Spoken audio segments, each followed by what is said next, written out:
दोस्तों, कैसे आप सब। और आज हम लेके आ चुके हैं दूसरा लेक्चर। दूसरा नहीं, फर्स्ट ही हम बोल सकते हैं, क्योंकि ये हमारा पहला लेक्चर होगा डेटा साइंस के रिलेटेड। तो आज के लेक्चर में हम सीखेंगे पाइथन के बारे में। ठीक है। तो बेसिकली अगर हम देखने के लिए जाए तो पाइथन एक प्रोग्रामिंग लैंग्वेज है। टेक नॉन टेक वाले सब आज सीख रहे हैं, क्योंकि इसका इम्पोर्टेंस बहुत सारी जगहों पे। तो पहले हम इम्पोर्टेंस के बारे में देख लेते हैं। ठीक है। पाइथन बहुत सारी जगहों पे यूज़ होता है ऑलरेडी। ठीक है।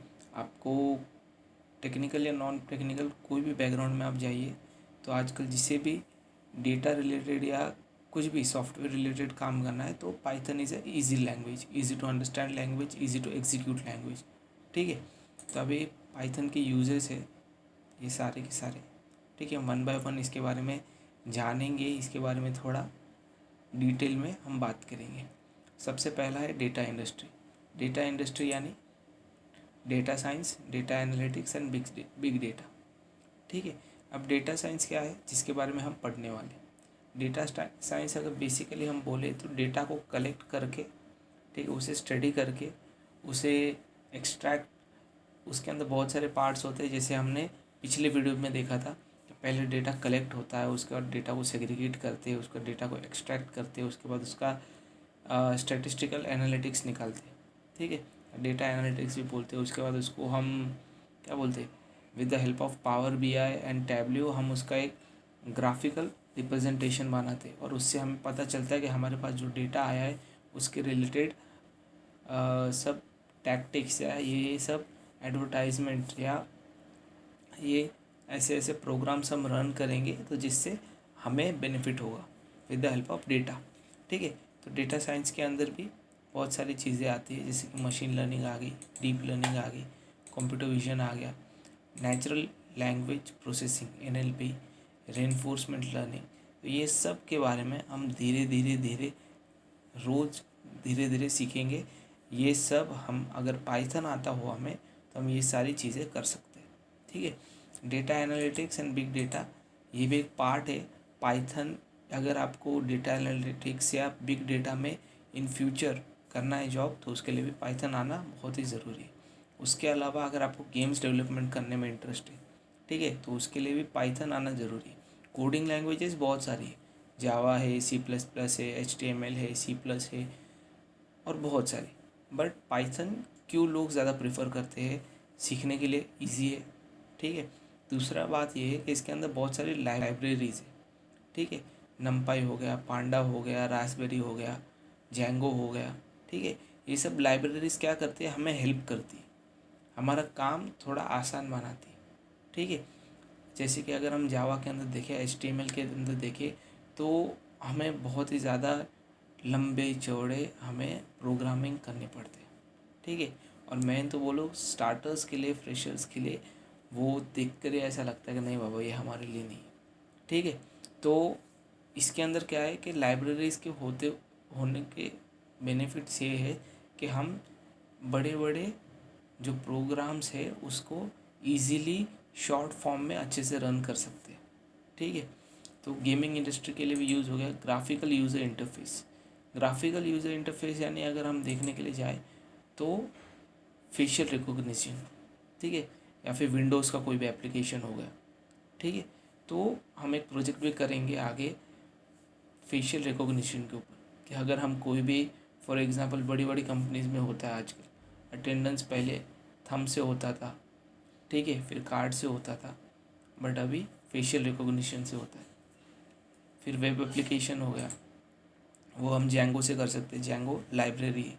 फिर रोबोटिक्स हो गया, रास्पबेरी करके एक लाइब्रेरी है, उससे हम कर सकते हैं। फिर ऑटोमेशन, साइंटिफिक, न्यूमेरिकल, ये हम नमपाई से कर सकते हैं। ठीक है। फिर डेटाबेसेस हो गया, वेब स्क्रैपलिंग हो गया। ठीक है। इसके ऊपर भी हम एक प्रोजेक्ट करेंगे डिप्लॉयमेंट के ऊपर। ठीक है। तो इस तरीके से ये सारी यूजेस है पाइथन की।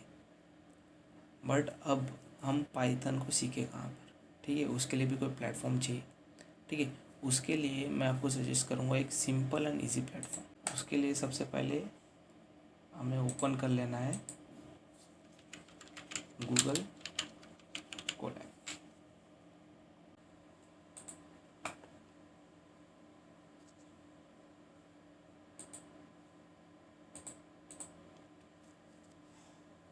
ओके, तो यहाँ पर हमारा नोटबुक ओपन हो चुका है। ठीक है, अब हम इसे नाम दे देते हैं, फॉर एग्जांपल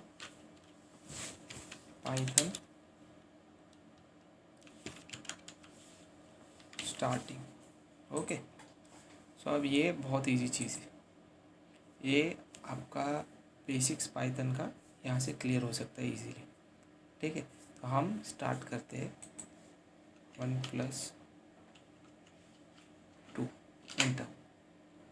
एंटर करने से नहीं आता आंसर, शिफ्ट प्लस एंटर करेंगे तो ये हमारा आंसर आ जाएगा। टाइम ले रहा है प्रोसेस करने में, बट कोई इशू नहीं, देखा आ गया हमारा आंसर। इसी तरीके से अब ये क्यों आया हमारा आंसर, क्योंकि यहाँ पर कोड है।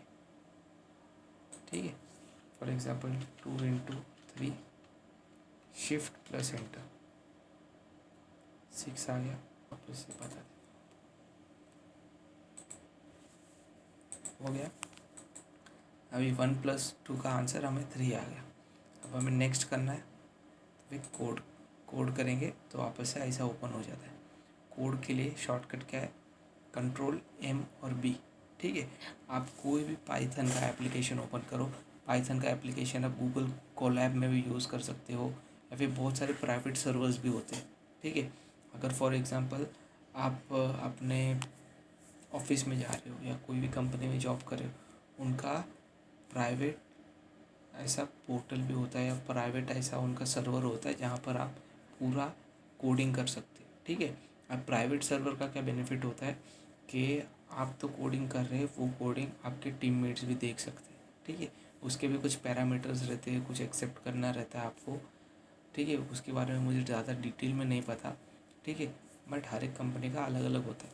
आप अभी एज अ फ्रेशर है, मैं समझ रहा हूँ, तो आप गूगल कोलैब में ही कर सकते हैं। ठीक है, अब यहाँ पर अगर हम आगे देखें तो 2 × 3। ठीक है, अब अगर हमें ये रन करना हो, ठीक है, तो Ctrl+ एंटर करना होता है, तो हमारा आंसर 6 आ रहा है। ठीक है, Ctrl+ एंटर करो, आप शिफ्ट+ एंटर करो, जो भी करना है आप यूज़ कर सकते हैं। ठीक है, अगर हम ऐसे ही एंटर करेंगे, जैसे कि फॉर एग्जांपल अभी Ctrl+MB है, यानी नया टैब के लिए, ठीक है, नया सेल के लिए। ठीक है, अब यहाँ पर हम 3 डिवाइडेड बाय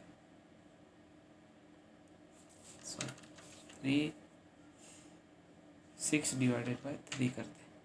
ठीक है, और शिफ्ट एंटर करते हैं, तो फिर भी हमारा आंसर आ जाएगा 2.0।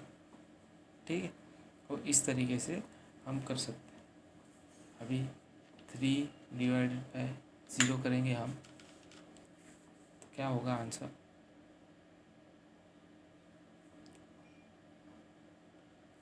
0 डिवीजन एरर। ठीक है, क्योंकि ये इन्फिनिटी को नहीं बता सकता। ऐसा हम आगे सीखेंगे कि इन्फिनिटी को भी हम कैसे ला सकते हैं। ठीक है, वो आगे के लेक्चर्स में, स्टार्टिंग में ही हम सब कुछ नहीं करेंगे। ओके, तो इस तरीके से अभी फ़िलहाल के लिए हम इसको डिलीट कर देते हैं। इसको अगर डिलीट करना है तो हम यहाँ से कर सकते हैं। इसको एडिट करना है तो हम सिंपली इसके ऊपर क्लिक करेंगे और एडिट करेंगे, शिफ्ट एंटर करेंगे, तो हमारा आंसर आ गया। ठीक है, अगर इसको हमें डिलीट करना है तो हम ऐसे डिलीट भी कर सकते हैं। ठीक है, प्लस आपको एक गूगल कोलैब का अगर मैं एक बेनिफिट बताऊं, तो आप हर एक चीज़ के साथ में एक नोट भी ऐड कर सकते हैं।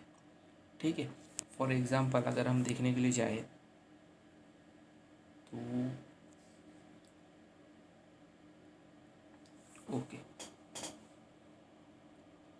4 × 2 Ctrl+ हमने किया, आंसर आ जाएगा सिंपली 8। बट अगर हम क्या करें, इसके साथ प्लस टेक्स्ट करें, तो यहाँ पर हम क्या बोल सकते हैं, 4 is multiplied by 2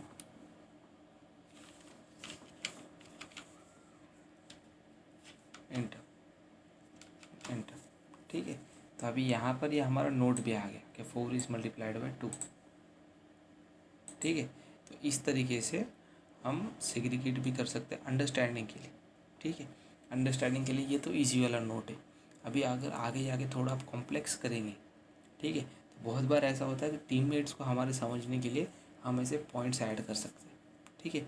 और एक सिंपल चीज़ है, पॉइंट्स अगर हमें ऐड करना हो तो, ठीक है, अब इसके बारे में आपको बताता हूँ। फॉर एग्ज़ाम्पल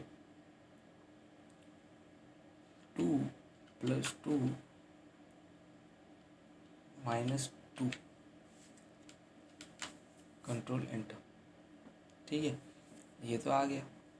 बट अभी हमें क्या करना है, अगर हम हैश के आगे बार में टाइप करें कि BODMAS rule is applied here to get the answer 2, ठीक है, कंट्रोल एंटर करेंगे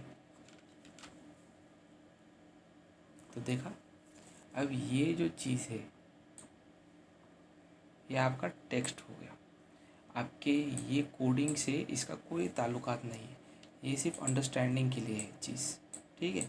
सामने वाले को अंडरस्टैंड होने के लिए पाइथन जो हमारा एप्लीकेशन है वो समझ चुका है कि ये नॉर्मल टेक्स्ट है, इससे उसे कुछ लेना देना नहीं है, ये बस सामने वाले के अंडरस्टैंडिंग के लिए। अब ये जैसा टेक्स्ट है सामने वाले के अंडरस्टैंडिंग के लिए, ये भी ऐसा ही टेक्स्ट है। अब ये क्या थोड़ा लंबा हो जाएगा, आगे चल के हम बहुत सारा करने वाले हैं, तो ये थोड़ा वैसे समझने में तो इजी है, बट ये उससे भी इजी है, ठीक है। लाइन के साथ ही साथ हम समझ सकते हैं। यहाँ पर भी फॉर एग्ज़ाम्पल अगर हम लेते हैं हैश करके 4 is multiplied with 2 to get 8, देखा। तो इसी तरीके से तो हमें ऐसी लाइंस की, एक्स्ट्रा लाइंस की ज़रूरत नहीं होगी, ठीक है। तो इसी तरीके से हम कर सकते हैं, ठीक है। तो इसी तरीके से आप, आज की क्लास में मैंने आपको सिर्फ बेसिक्स बताया, ठीक है, ये है बेसिक। अगर इसी तरीके से अगर आप जावा में करने के लिए जाएंगे तो जावा में इतना सिंपली नहीं होता, ठीक है। जावा में आपको पूरा करना पड़ता है कि अगर एक का वैल्यू 1 है, ठीक है, फिर सेमीकोलन लगाओ, फिर ब्रैकेट लगाओ, ठीक है। इसके अंदर भी हम यूज़ करेंगे और थोड़ा सिंपल वे में करेंगे। अगर आपको जावा आता है तो आपके लिए पाइथन थोड़ा इजी होगा, क्योंकि उसका ही अपडेटेड वर्जन है ये, ठीक है। अगर आपको एक बार व्हाट्सएप चलाना आ गया तो उसके भले कितने ही अपडेट्स आ जाने तो आपको चलाना इजीली आता है, ठीक है। बट जब आप फर्स्ट टाइम व्हाट्सएप या फेसबुक सीखते हो तब थोड़ा मुश्किल होता है। तो ये भी उसी तरह फर्स्ट टाइम में मुश्किल है, हम धीरे धीरे जाएंगे, स्टेप बाय स्टेप जाएंगे। ईजी है, आज मैंने आपको जस्ट एक बेसिक बताया कि ऐसा ही होता है, बट हाँ आगे थोड़ा थोड़ा थोड़ा डिफ़िकल्ट होगा, बट अगर हम प्रैक्टिस करते जाए तो ईजी ही होगा, ओके। अगर हम इसे सेव करना चाहें तो यहाँ पर हम इसे सेव भी कर सकते हैं, ठीक है। तो ये हमारा सेव भी हो जाएगा, ओके। तो बाद में अगर हमें रिवाइज़ करना हो तो हम ये भी कर सकते हैं, ओके। तो इसी तरीके से आज का वीडियो हम यहीं पर एंड करते हैं। सो आगे के लेक्चर्स में हम और अच्छे से पाइथन के बारे में सीखेंगे। चलिए मिलते हैं, तब तक देखते रहिए और सीखते रहिए।